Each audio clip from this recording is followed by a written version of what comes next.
que você ama em uma universidade? Aprender na prática com grandes empresas? Conviver com pessoas que mudam o mundo? Ou estudar em uma estrutura com padrão internacional? Na ANB Morumbi, tudo isso acontece. Venha descobrir por que milhares de alunos amam estudar aqui. Acesse anhembi.br e faça sua matrícula. Amo é ANB Morumbi. Aqui tudo acontece. Tem um momento na carreira que precisamos dar um passo além. É hora de fazer uma pós-graduação. Só que muitas vezes o custo pesa no bolso, inviabilizando tudo. Com a pós-graduação do Senac, você não tem esse problema. Cursos com até 50% de desconto e muito mais tempo para pagar. TCC opcional, modelo flexível com aulas presenciais e online e alguns cursos com apenas 12 meses de duração. Não tem mais desculpa, hein? Saiba mais em sp.senac.br/pós-graduação. Experience and what my observation of watching them, not only as a person, a human being, but as my duty as a corpsman, because my sole responsibility is, keep an eye at them, like they say in the saying, you take care of your guys, they're going to take care of you. And exactly. And I saw a lot of changes. And then one thing that crossed my mind a lot about the Marines from 1-8, all throughout the whole battalion, not just my company. I was more of the older, since this was already my second, tour of duty. And so I was, to me, being old in infantry division, I was probably like 24, 24, 25, right? But most of the guys and, these Marines, they're about 19, 18, right. 20. And as a corpsman, I always felt, you got to keep your sense together, keep your bearings straight, things happen, you got to be straight. You got to be the one that, they could look up to you and then say, things going to be all right. Cause Doc's not tripping. He's not, he's okay. He's over there telling, hey, you'll be all right. Fucking, but, oh yeah, a lot of things that crossed my mind is what all these Marines went through. And plus a lot of, the leadership that when I was with 1-8, as far as Commander Jadek, who was our battalion commander, who went on to write a book, and it was called On Call in Hell. Oh yeah. And it's basically, you heard about it? Yes, I did. Okay, yeah. And yeah, so basically, for those who don't know, it was about the doctor, his experience through Fallujah with 1-8. And what he went through as far as personally and professionally. Pretty good book. I've read it, and it sticks with me. And it does. And a lot of guys, and also I want to say, people like H1, who is now chief, probably retired now. Well, he's a doctor now. I really stay away from social media and stuff like that. I just but last time I seen him, he was a doctor, Dr. Brian Zimmerman. But at the time of 1-8, he was our leading petty officer. Oh, wow. And, leadership like that, like he was one of the type of guys that loved to educate us, loved to teach. The same thing was with Commander Jadek. And I think most of everybody, a lot of corpsmen, we always try to question, or quiz each other, hey, do you know how to do this and that? And if you didn't know, come on, let me show you. And that's basically, overall, it makes me think that's how basically overall how it was as being a corpsman in the Navy. Most of the experience was on the job training, especially when I did it with my first command. Everything was, I showed up. And this is another story. And somehow I ended up in OBGYN. Oh, wow. Oh, yeah. Good Lord. Yeah. I showed up. It was about let's see, because I joined in May 2001. And I went through boot camp over in Great Lakes, Illinois. Oh, wow, yeah. And did my ACE, and they did my ACE school there too. And really?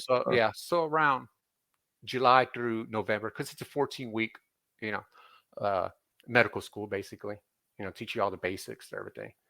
And when I showed up for my first duty, it was my first duty. I didn't know. I think they must have mistaken my name as Christina Oh man. Oh, Yeah, man. because when I showed up, I remember showing up and showed up to the quarter deck. I did what I had to do, this and that. Hospital recruit Rueda reporting for duty. Da, da, da, da, da. Oh yeah, you just show up over here with Chief, talk to Chief. I think it was Ecker or somebody at the time. And I remember they're looking at me, and overall they're just looking at me, looking at my orders. I'm like, do you have somebody in the Navy? Do you have uncles? You have family? It's like, no. She's like, ha, ha, ha. Okay, well, I need you to report to the Women's Health. He said Women's Health Center. So Women's Health Center. So you're going to go down here, take a ride in the hallway. You're going to pass CSR. Take a right when you hit CSR. You're going to say across the building, across the way, you're going to see internal medicine. The other side, that's where you're going to go. And then I remember he didn't say any OBGYN. He just thought that's where you're going to go. So to me, it was probably a surprise or something. Right. But I remember showing up, looking, all right, okay, internal meds. And they had the walls, they were all windows, or clear glass, windows, paint, well, whatever you want to call it, panels. And I look to the left and I look and I see all the seatings around and I see nothing but women. And I look up, OBGYN. I was like, oh man, I started sweating. I remember going in and then reporting.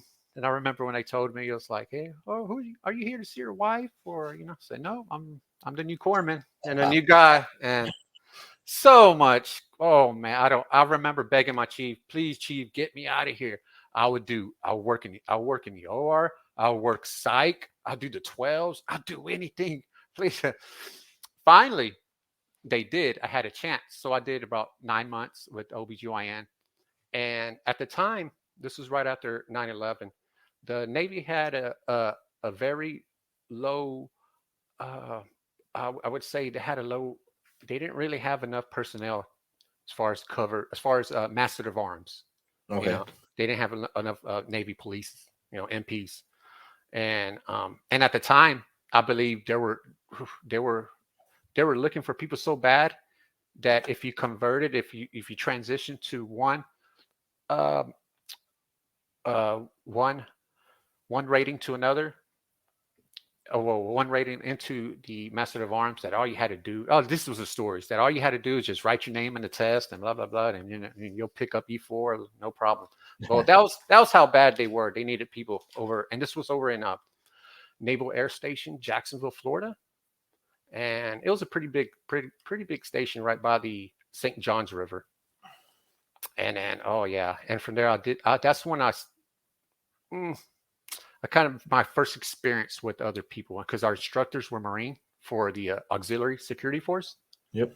So I did that whole good 2-week training, and then I did a lot of guard watch, river watch, gate watch, a lot of fun times. I met a really good friend of mine too, and he was a corpsman too, Jacob Longoria.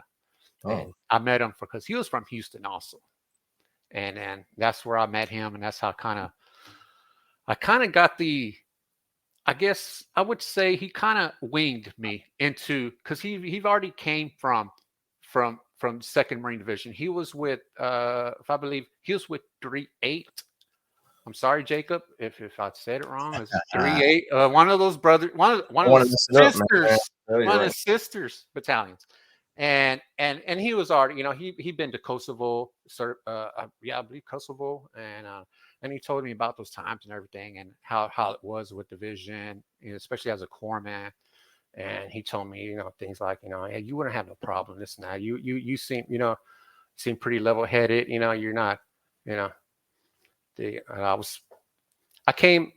background, I played a lot of basketball all growing up. So I was basketball, track runner. So me running, it was nothing. I'll run.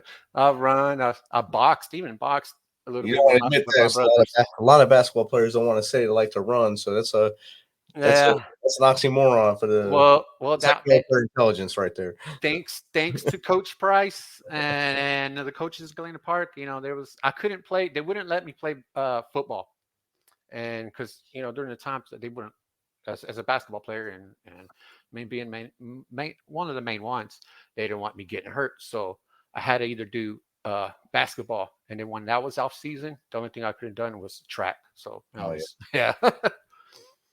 But after that, that's when I went over to division, and that's when I got my orders up in December 2003, and I had to go through field medical service school. What I think they call it now, field medical service technician school. And this was over in Camp Johnson over in North Carolina, and it was right next door to Camp Lejeune. And I did that. The only memory I have that comes up to mind, that it was cold and miserable.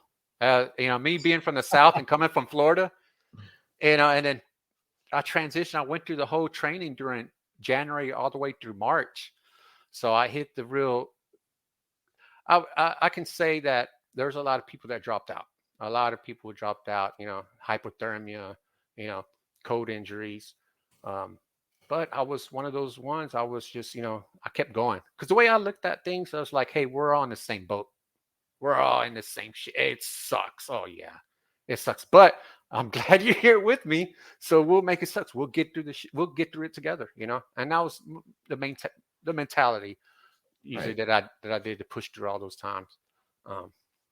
You went through, the training is one thing, but that prepares you for something that you really didn't understand. You probably didn't understand what you were getting into when you got to Iraq, and you got on the action platoon. You were on there with the Iraqi police, and then you went into the battle for Fallujah. I was at the first side of Fallujah in the first fall of 2004. Probably was it April when we first stormed Fallujah, and we got called back because of it wasn't what we were supposed to be doing at the time, basically. And our fight went to Ramadi, Iraq, and I was with 2-4 Marines, the magnificent bastards at the time. Great dudes, great bunch of dudes. It took a lot of getting used to fighting with Marines at that time. You understood being a Navy guy going in and fighting with the Marines, but fighting with Marines is a totally different ballgame, especially for an Army dude. Okay. You train one way, they train with a totally different mentality. It's I heard stories. Velocity of fire and grenades first, and then kick doors and stuff. But we learned on the fly how to fight together, and Ramadi was a hellhole. And we knew when we left around September, right when you just got wounded just before that, July 15. Right. Yeah, that's when we got hit. I was part of Combined Action Platoon with Weapons Company, and you know what's weird? I try to look for stuff online, anything to have to do with in 2004 with Haditha and all that. I can't find anything. I do find some little maybe publications about the program, and I do find a lot with 3-4. And but we stayed in that police station for we got there in June. We probably were forced to leave around I would say around September. So we were there for a good at least 3 months, 3 months, just living there. And we got I would say we all got to personally experience some of their cultures, their food, because of course we got tired of the MREs, and they told us, the Army, they told us don't eat their food because the fertilizer they use is human feces. Don't eat it. And we didn't. We gave, it was probably like 38 of us, 40 including Captain Keneally and our Gunny Sergeant Collins.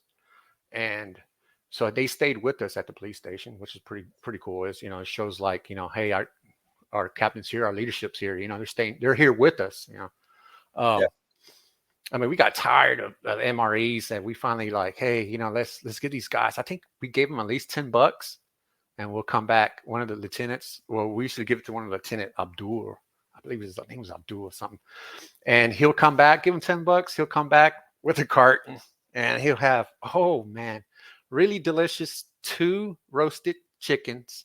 And then inside of it had their vegetables. I would say pita bread. 2 slabs, huge slabs of lamb, huge. Oh, hey, I have pictures in one of our yearbooks where we made a taco. and they weren't really sure. Yeah, Texas man, come on. Yeah, because there's no utensils there. Everybody eats with their hand, with the right hand or with the pita, and you grab and well, we were so used to tacos, so what we did, when they looked at us, they looked at us like we were crazy, like what, probably gluttony or something. Look at these guys. That's no wonder why they're so obese. But we were just stacking it. Mrs. Dash, because we always had Mrs. Dash. Poured in taco. We have one of our picks. I think it was Clean. He was holding the taco, and I was in the back, my tall ass, and then I had the police chief here, and then one of the members, I would say clergy members, but yeah, we were there, and then it was after, and then going back as a corpsman, and what I saw after we got hit by the VBIED was I saw changes. Like even one of the other corpsmen I was with there, Sutton, at the 2 years, Ancient 2 Sutton, and he was looking, he was telling me, look, you see, I want you to go check out and go look at, I think it was Clean. I think it was Clean. I said, go look at him, go look where he's at and see. He said, that's a sign of like, and at the time we called it shell shock. We weren't really PTSD, those terms yet. This was 2004. Yeah, that wasn't. And so we went in and I looked at him, seen him, and he was, kind of like we're in more of a safe place, like almost where it used to be a closet. And he's in there, and he just looks pale white, eyes open. And it's like, oh, okay, all right, I see. And then that's when I started seeing changes, man. Everything from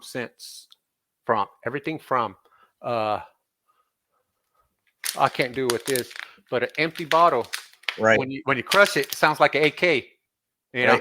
So when somebody like everybody jumps, everybody's jumping, and then everybody gets mad. Box in the road, why?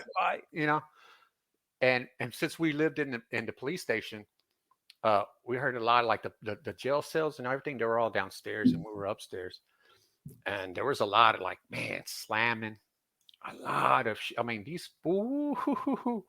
There's one time I had a door watch. I was in door watch, and then I just seen a bunch of the Iraqi police come out from the bottom, and they came out, and we just gave them some asps. Those asps. Yeah, hell yeah. So them was brand new to them. So you saw all of them come out. Something they had captured some guy. I don't know too much of the detail of it. I was just like, man, at the time, I was like, fuck that motherfucker. But they said, hey, Doc, I need you to come here, and I need you to help this guy. I think his arm's broken.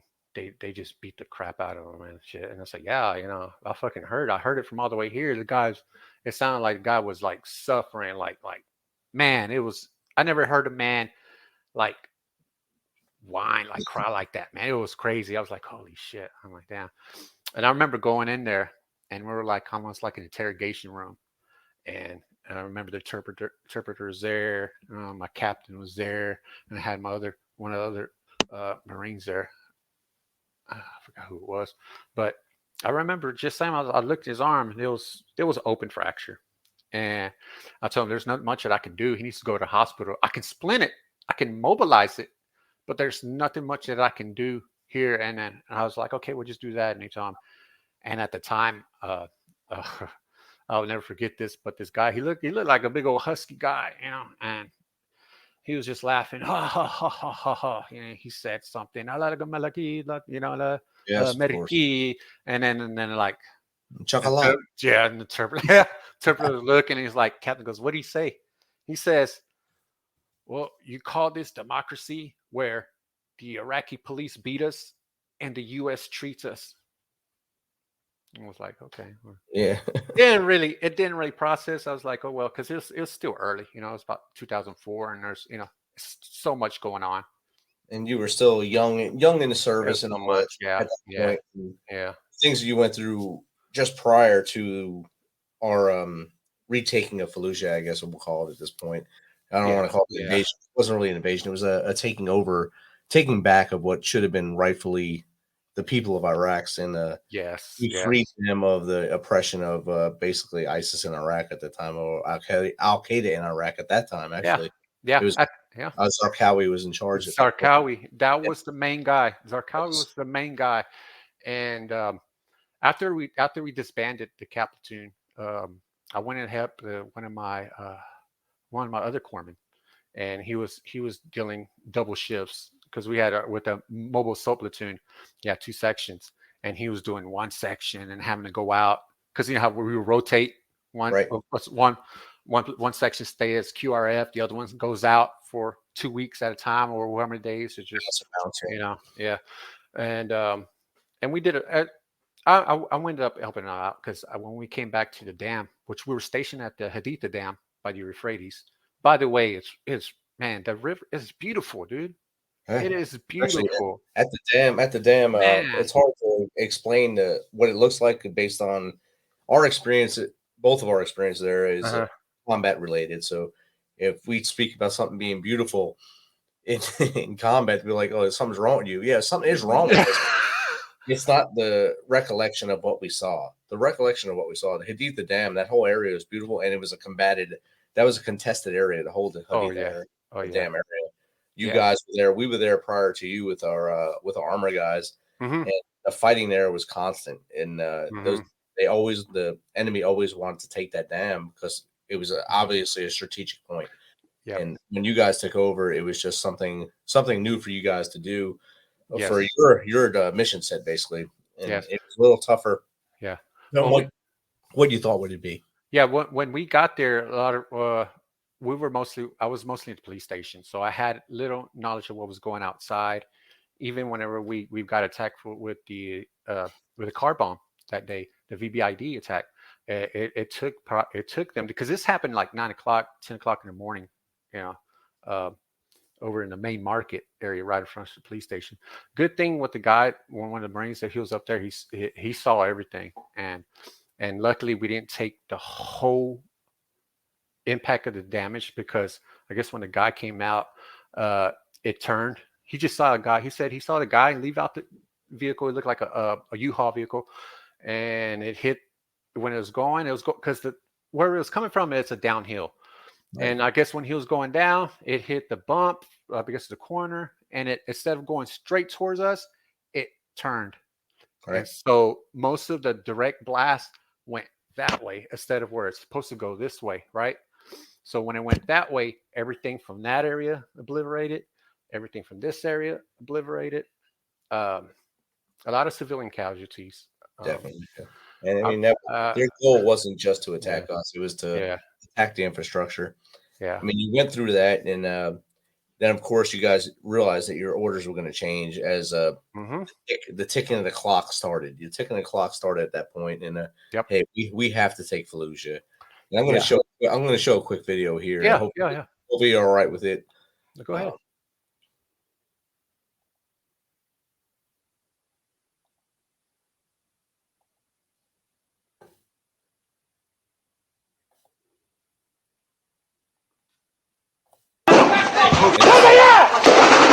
New video of street-to-street fighting in Fallujah was released late on Wednesday.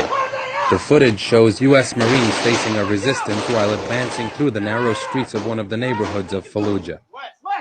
Hey, he's in the garage! Yeah! He's in there! We got friendlies on the road! Everybody, frag out! Frag out!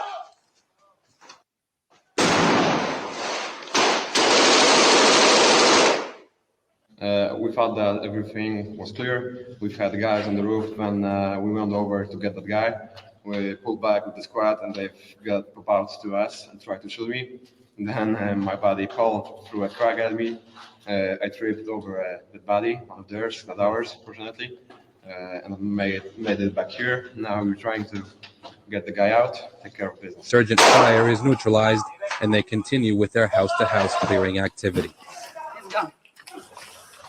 Throughout the day, Americans hit the militants with our street and market, as well as the insurgent stronghold of Jalan, one of several neighborhoods where troops were skirmishing with militants.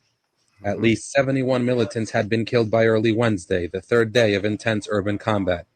As of Tuesday night, 10 U.S. troops and 2 members of the Iraqi security forces had been killed. Javier Salinas, Associated. Oh man. I mean, I know that brought some flashbacks to you right Brendan, there. you're not fat. You need to The know that shirt. stuff right there. Again, I don't want you to relive Look it. at Nate. His true classic is tight around the chin. Well, it brings up it brings up a point that I wanted to bring up.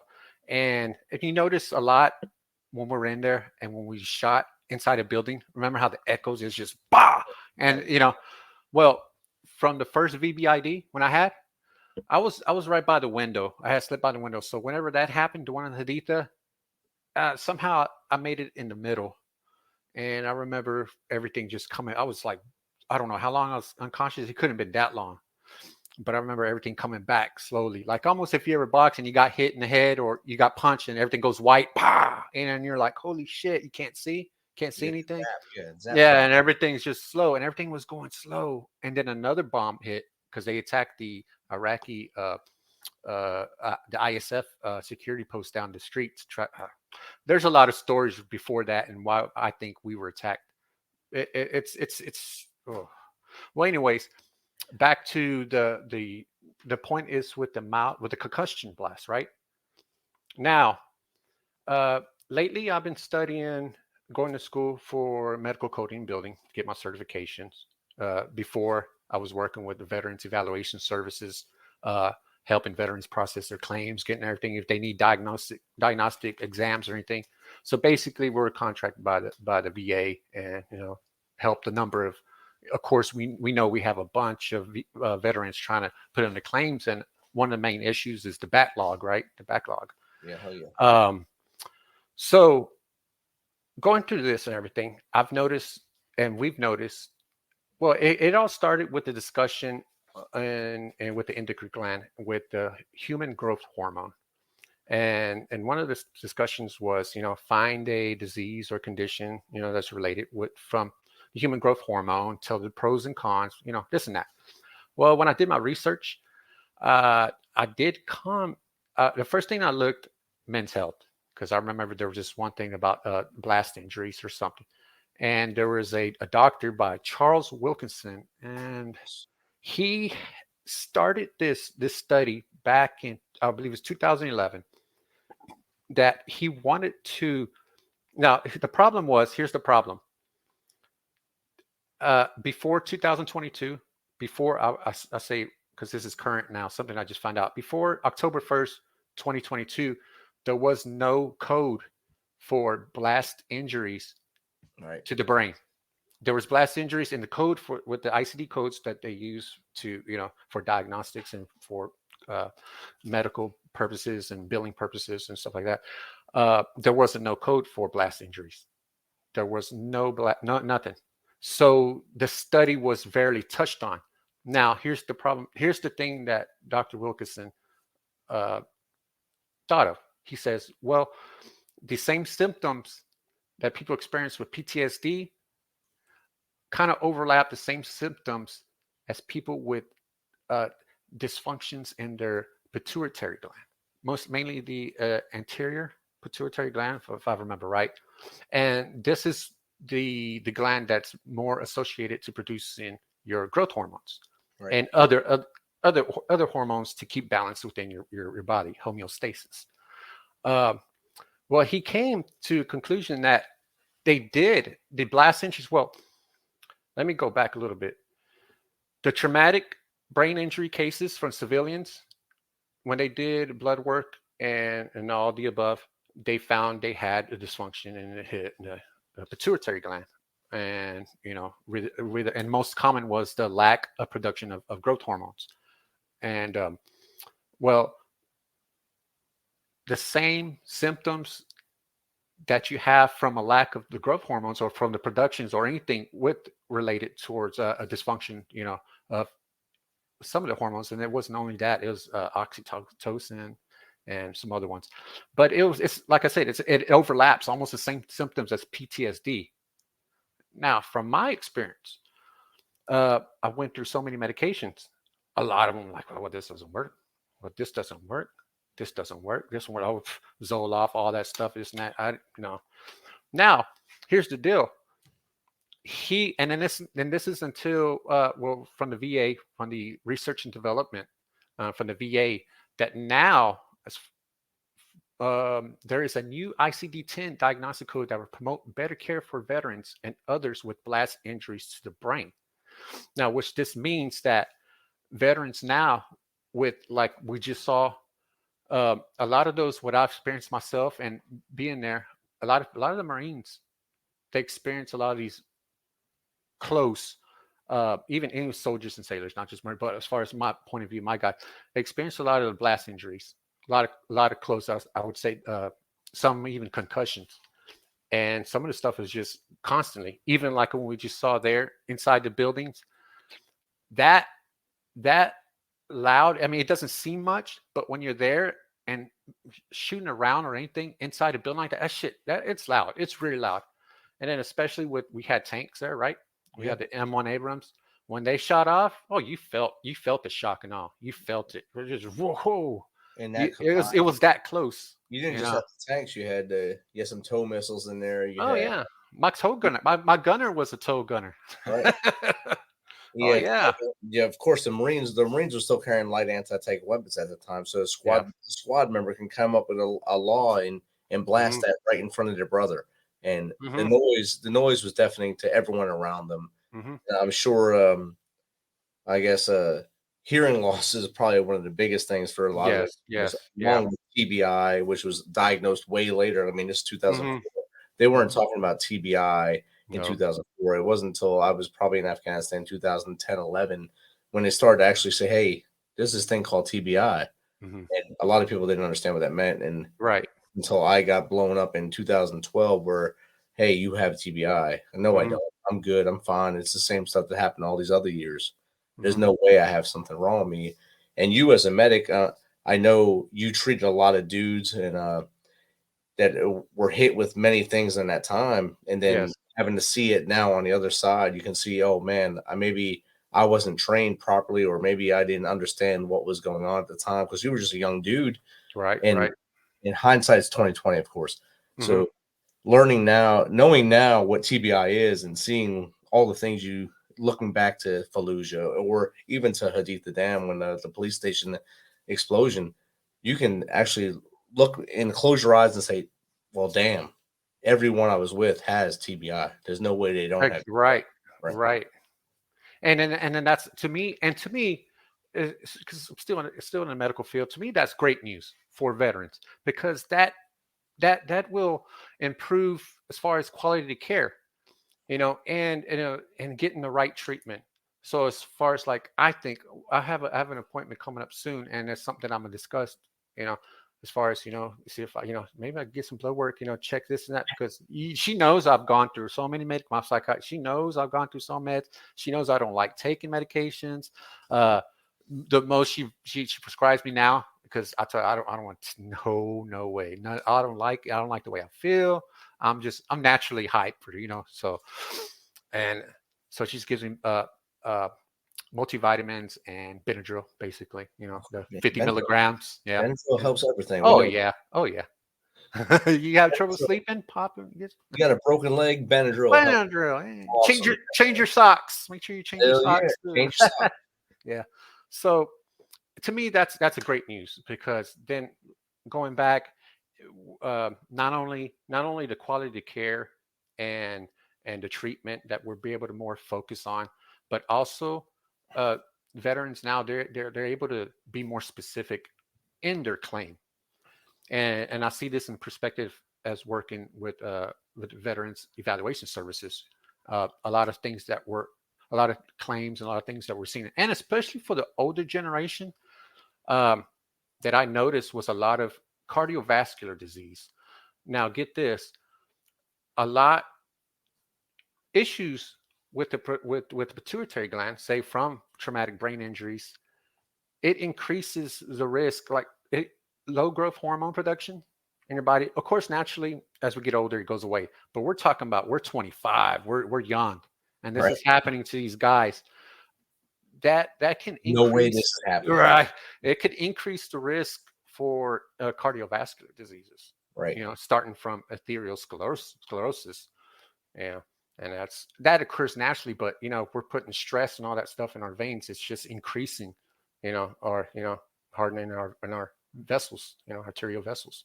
Right. So it's like I said, to me, that's good news. And this that came out, it was just October 3rd, 2022. And I have here, this is I kind of smirked at this and it's like, oh wow. But it says the new ICD-10 code for primary blast injury of the brain is necessary to understanding, diagnosing, treating, and better understanding the injury. Meaning we knew it was out there. Of course, they knew it was out there, but as a provider, I try to put myself in the provider's position. They're more focused as what's there. What are we allowed to diagnose? I can't just say this, but what code? Because we have to do a code that, you know, Right. we have to get paid. Right. And so I think this opens up more, Right. you know, as far as more research and more, you know, as far as treatment plans, you know, Well, as far as that goes. Yeah.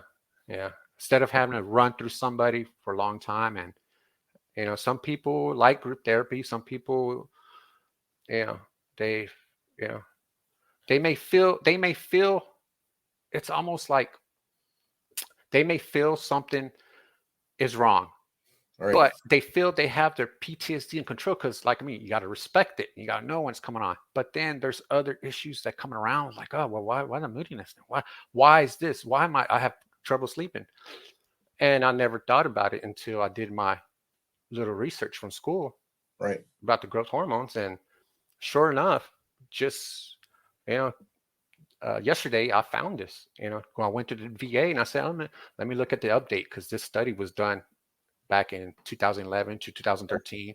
I'll say 11 and 13, big research period. Yeah. But sure enough, as time went by, he has his publications. He is publicized in one of the neuroscience journals, and a lot of big, I would say, help from a lot of organizations, petitions to the CDC, you know, from the VA saying, hey, this needs to be a new diagnosis. This is something that we need to see because with modern warfare, a lot of veterans, I would say veterans, and I would say soldiers, Marines, anybody involved with modern combat, they're exposed to a lot of these blast injuries. Yes. Know, a lot of this. Yeah. And the blast injuries we're exposed to now, they're no different than those who came before us in World War II, right. Vietnam. It's just more documented now, and yeah, their struggles have led to our findings as far as medical times right now. Mm-hmm. We're going to take a break right now, Chris, and Yes, we'll sir. be back in about 45 seconds. In a past life, he was himself.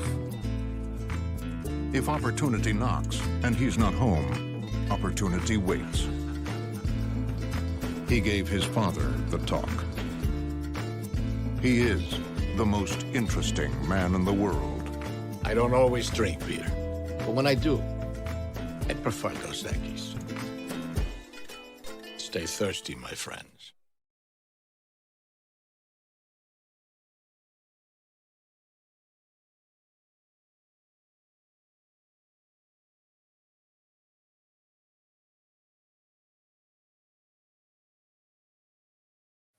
So welcome back to the MisFitNation, here with Chris Rueda out of Houston, veteran of the U.S. Navy, veteran corpsman, green side corpsman, and blue side corpsman, Battle of Fallujah.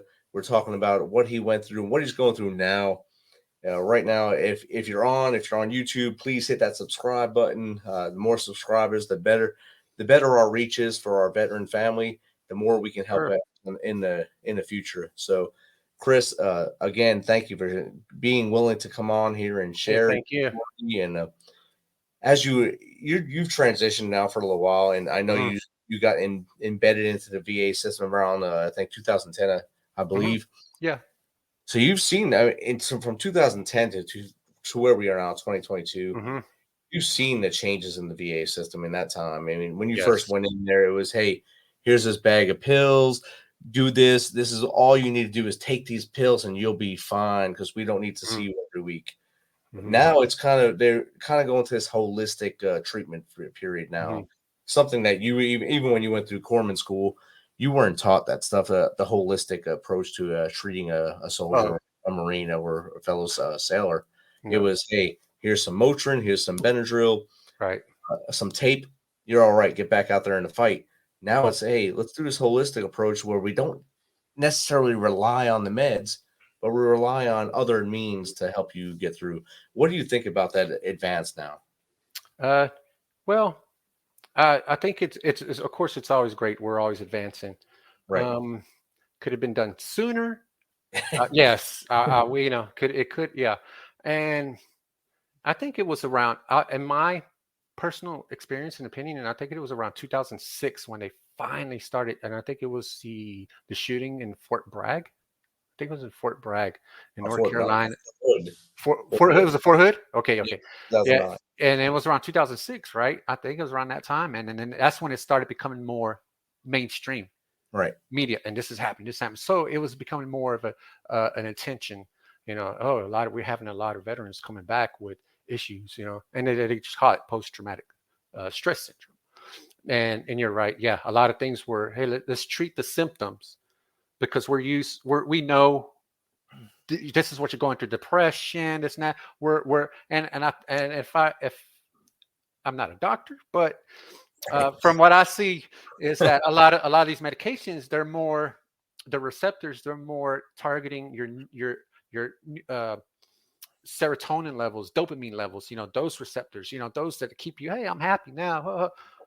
But it is not treating the underlying condition that leads to that. And then because, like I mentioned before, the hypopituitary, something like that. But anyways, the low production of hormones from the pituitary gland and PTSD, those two symptoms, they overlap and they look the same. So it was, hey, we're treating PTSD, but we're not really looking into maybe hormonal levels. There could be some other issue. And whenever Dr. Wilkinson, whenever he did the control studies, and he did have people who were deployed, Iraq and Afghanistan, those who were a group who had multiple concussions with run blast injuries, those who didn't, and there was others that just didn't deploy and everything. Of course, these guys didn't have nothing. The guys maybe had so-and-so, maybe small 2%, but the other group that was more focused with the multiple concussions, if I remember the numbers, it was over 25% or 25% to 50% that the symptoms of that the effects of the pituitary system, that there was, when they did blood tests, they found, a lot of the guys, they didn't produce enough hormones. They had issues with their, as far as I would call it overall hormone imbalance. Definitely is. So it's a lot. To me, it's still new. I'm still looking at it. Like I said, today it's something I'm gonna bring up with my doctor coming up and see maybe this is something different approach that we can do. I do appreciate everything they did. Like there's a lot of good things, like the prolonged exposure deals. Right. Have therapy. They have different kinds of therapies. I did go through the Rover program. It was like a 1 month inpatient. Wow. And but like I said, I for me personally, I've been through so much blast injuries that even that, like I said, even the gunshot inside the building, I would kind of blank out a little bit. I would see white, and that was something I kept inside of me that I didn't say anything. I was like, oh shit, man, I can't see. Like, bing, like, oh man, I better see. Oh, okay, it's back. Okay, it's back. Okay, fuck, And I mean, the things you went through, and plus what you've been going through, is as far as the different treatments that the VA is trying with you, with the prolonged exposure, the Rover. It's kind of like they're trying to catch up now based on things that they've known for years. I mean, when our grandfathers and dads came back from World War II, Korea, Vietnam, all that data didn't really catch up until we really went to war again in 2001. Yeah. They really weren't looking at it. So it was a hard time for them to catch up. And a lot of the comments now is about the backlog that's going on right now. Yeah. Within the VA. I mean, Alex Nieves, my brother from the 411 Chemical Company, a lot of backlog with the VA processing claims and a lot of backlog from the government as a whole, processing a lot of things from regular HR stuff, still processing retirements, the VA processing benefits, etc. It all gets bogged down, and we don't want to go in there and say, hey, I understand what you're going through. We want you to help me now, and that's the hard part right there, because a lot of our brothers and sisters that are coming out, they want to be helped. They want to feel like they're normal. Definitely. They're new normal to come out now. And just saying, you're feeling the same thing, even though you were the guy that was supposed to take care of people. You have the same issues that those people that you were taking care of. I mean, you got the Purple Heart for a reason, because you got blown up. And when you get blown up, your perspective changes. And like you said, even now, if you're in a building, you hear a boom, it kind of messes you up. If you're like the highways around Houston, there's so many loud vehicles that drive around Houston, so many things that happen around Houston. It's insane, the things that can happen in Houston. It's so many people, it's such a little place. And those things can trigger you in a heartbeat, but we still need to keep pressing forward. And right. What I think you've been doing all this time, and you're not alone, brother. And you need to understand you're not alone. And I love that you're doing research into everything, all your symptoms, you're researching it, and you're bringing it to your doctors. And that probably throws them off completely. You say, oh, this actually wants help. He doesn't want drugs. He wants help. Well, and that's what we need to look forward to. Well, the game changer is this new ICD code 10, because it's going to be revised. What's already revised, and they revise it every 2 years, I believe. And they just revised it here coming up in October 2022 for the 2023 version. And putting myself back into what I'm studying for health information management, and as a medical biller and coder, I see it as they need that, and it's in terms that I don't like to say. It's kind of but say it plainly, is that they knew it was there or something, but there's nothing really we can do about it. So we're going to call it, post-traumatic stress syndrome. But there's other symptoms, but it's not elsewhere classified in NEC. But then this is a game changer, because from the VA, from other agencies, from Dr. Charles Wilkinson, his studies and everything helped install that new ICD-10 code, which is going to help not only for expenses for treatment for the VA and so forth, and also for tracking down as far as for research and studies, but also for veterans, from where they can be. Now, this is for they could specifically be able to claim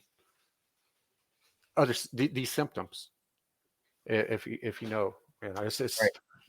it's to me, like I said, it's like we're a lot of us, especially that we've been in that, especially with the infantry division, mortarmen, especially mortarmen. I know the guys, because I used to go out with the 81s out in the field with them. I've held one, fire, holding on one, fire. Even being around that was loud. Even though you had your plugs, being around the initial blast from the 81s. So even stuff like that I think maybe even corpsmen now that are active duty, is maybe some things that they need to be aware of, to look at, hey, there should be immediate screening, routine screening for blast concussions, and that involves blood work. Let's check this. Let's make sure your hormone levels, because we don't want to think that, oh, you're just having post-traumatic stress syndrome. Hey, you'll get over it. Don't worry, you'll get over it. Just work. Stay busy. But we can only stay busy so long, and until we just get angry and tired, and then by then we're just disgruntled veterans. You're labeled as a disgruntled. You're definitely. So, Cris, I mean, it's been great chatting with you here. And yes, sir. Thank you. How does someone get in contact with you if they want you to either talk about your journey or even just have you on their show as well? Yeah, no problem. I do have like I said, I don't really do social media. It's just something I don't there's nothing wrong with it.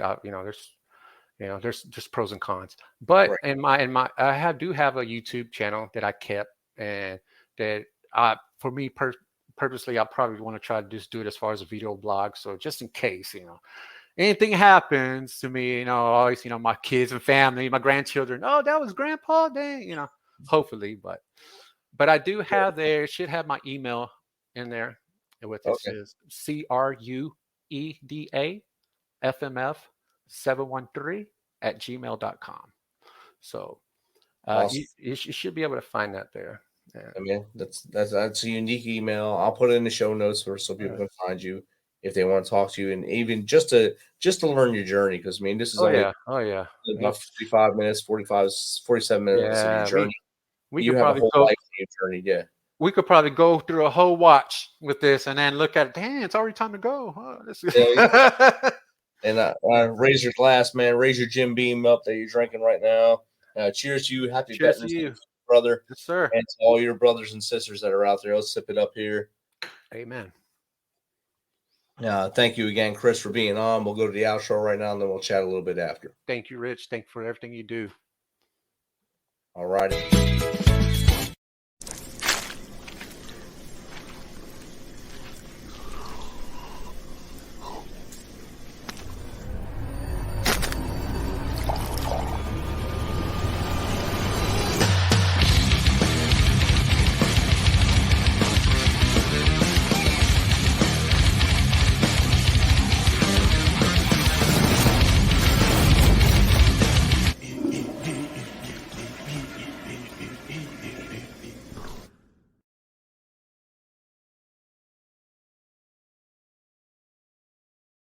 Thanks for checking us out and being a part of the Misfit Nation. Don't forget to visit our website at themisfitnation.com. That's themisfitnation.com to catch up on all of our episodes and also to get some of that great Misfit Nation gear. As always, be humble, stay hungry, and keep hustling because we are